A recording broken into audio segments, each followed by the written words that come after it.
যে যেখান থেকে আমাকে দেখছেন সবাইকে জানাই আন্তরিক শুভেচ্ছা। আসসালামু আলাইকুম। আশা করি সবাই ভালো আছেন। একটি গুরুত্বপূর্ণ বিষয় নিয়ে হাজির হয়েছি, কিছু কথা না বললেই না।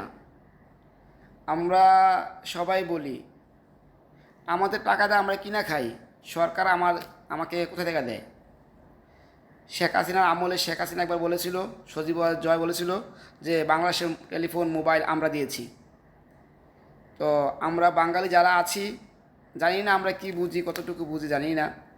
তখন কিছু কিছু বাঙালি বলতো, শুনতাম, আমরা বলতাম সে মোবাইল দিল কে? আমরা তো নিজের টাকা মোবাইল কিনছি, সে তার বাপের ঘর থেকে দিছে মোবাইল।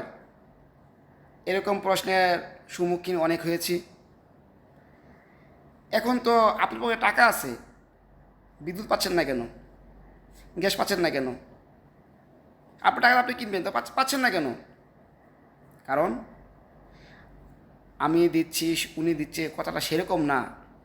সরকার এগুলোকে ডিস্ট্রিবিউশন করে। আপনার টাকাতে আপনি কিনবেন। সরকার কি বাপের গাছ আছে? সরকার কি ফেরেস্তা নাকি আল্লাহ? সরকার আপনার আর আমার মতো মানুষ। সে আপনার টাকা আমার টাকা পরিচালনা করে মাত্র। সে রাষ্ট্রের একজন কর্মচারী। সে রাষ্ট্র পরিচালনা করে আপনার টাকা দিয়ে, আমার টাকা দিয়ে। সে মোবাইল দেয় নাই, সে বাংলাদেশে মোবাইলটা আনার চুক্তি বন্দোবস্ত সে করেছে। আপনার টাকাতে আপনি কিনছেন। এখন গ্যাস কই? আপনাদের টাকা আছে, গ্যাস পাচ্ছেন না কেন? বিদ্যুৎ পাচ্ছেন না কেন? তার কাছে নেই। টাকা থাকলে হবে না।